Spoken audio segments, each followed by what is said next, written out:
चीन और ताइवान के बीच जो हालात बन रहे हैं वो सीधे सीधे जंग के संकेत दे रहे हैं। पूर्वी चीन सागर, दक्षिण चीन सागर और ताइवान के आसपास जो सिग्नल मिल रहे हैं वो बाइडेन की चिंता बढ़ाने वाले हैं। बाइडेन चीन को पहले ही चेतावनी दे चुके हैं कि वो ताइवान पर कब्जे के सपने में भी ना सोचे।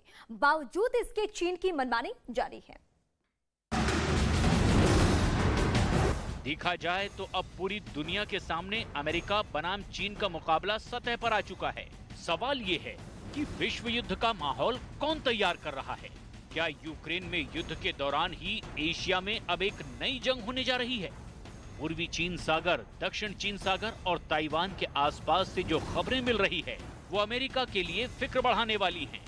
चीन ने ये कदम इसीलिए उठाया क्योंकि बाइडेन ने चीन को आगाह किया कि वो ताइवान पर कब्जा करने की सोचे तक नहीं तो अमेरिका ताइवान की हिफाजत करने के लिए अपनी सेना वहां जरूर भेजेगा। पहले आप बहुत गौर से देखिए कि 23 मई को बाइडेन से क्या पूछा गया और उन्होंने इसका जवाब क्या दिया।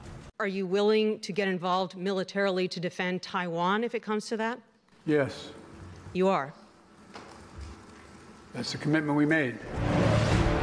अब देखिए कि जापान में क्वाड की जब बैठक थी तो बाइडेन ने ताइवान को लेकर यही बात किस अंदाज में दोहराई कि वो ताइवान सेना जरूर भेजेंगे।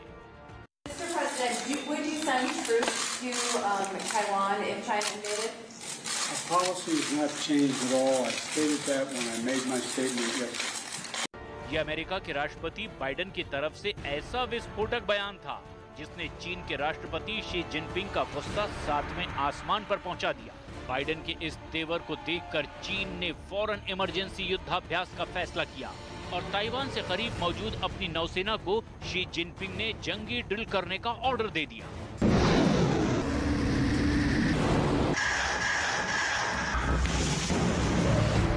इसका जवाब ताइवान ने अपने सालाना मिसाइल ड्रिल के जरिए देने की कोशिश की।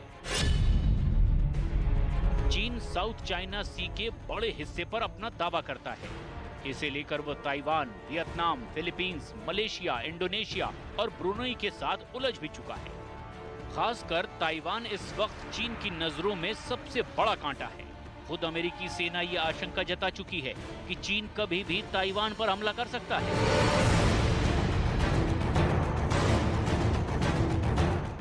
असल में चीन के सामने ताइवान की ताकत कहीं भी नहीं ठहरती। दोनों देशों में लड़ाई हुई तो चीन के पास इतनी शक्ति है कि वो बस 2 घंटे के भीतर ही खेल खत्म कर सकता है। कई जानकारों का तो मानना है कि जब तक अमेरिका आएगा उसके पहले ही खेल खत्म हो चुका होगा।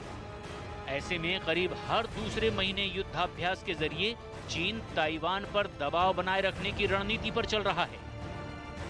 चीन जिस तरह से अपनी नौसेना क्षमता में इजाफा कर रहा है उससे लगता है कि चीन दक्षिण चीन सागर और हिंद महासागर में अपनी पहुंच बढ़ाना चाहता है। दोनों जगहों पर चीन लगातार अपनी मौजूदगी बढ़ाता चला जा रहा है। यहां तक कि 35 लाख वर्ग किलोमीटर वाले दक्षिण चीन सागर में भी चीन ने एक आर्टिफिशियल द्वीप भी बना लिया है जो बंदरगाह से लेकर हवाई पट्टी से लैस है। इसके अलावा चीन ने वहां कई छोटे छोटे सैनिक अड्डे भी बनाए हैं। वैसे तो ताइवान पर कब्जा जमाने का चीन का इरादा बरसों पुराना है, लेकिन उसे सही मौका अब दिखाई दे रहा है। असल में चीन के सामने ताइवान की ताकत कहीं भी नहीं ठहरती। दोनों देशों में लड़ाई हुई तो चीन के पास इतनी शक्ति है कि वो बस कुछ ही घंटों के भीतर पूरा खेल ही खत्म कर सकता है। International institute of strategic studies यानी IISS के मुताबिक चीन अपने सभी सैनिकों को मिला ले तो उसके पास 20,35,000 सक्रिय सैनिक हैं। वहीं ताइवान के पास केवल 1,63,000 सक्रिय सैनिक हैं। इस तरह चीन की ताकत इस मामले में ताइवान से करीब 12 गुना ज्यादा हुई। बात अगर थल सेना की करें तो चीन में 9,65,000 थल सैनिक हैं, जबकि ताइवान में 11 गुना कम, केवल 88,000। वहीं नौसेना में चीन के पास 2,60,000 कर्मचारी हैं और ताइवान में केवल 40,000। चीन की वायुसेना में करीब 4 लाख लोग हैं, लेकिन ताइवान में केवल 35,000 कार्मिक हैं। कई जानकारों का अनुमान है कि दोनों देशों के बीच अगर आमने सामने की भिड़ंत हुई तो ताइवान बहुत कोशिश करके चीन के हमले को थोड़ा धीमा कर सकता है। मतलब अमेरिका जैसी महाशक्ति ने चीन को नहीं रोका तो ताइवान चीन का हुआ समझिए। अब वो सवाल कि आखिर ताइवान को चीन अपना हिस्सा क्यों मानता है? जबकि ताइवानी खुद को चीनी नहीं आजाद मानते हैं। इसका जवाब पाने के लिए आपको इतिहास के पन्ने पलटने होंगे।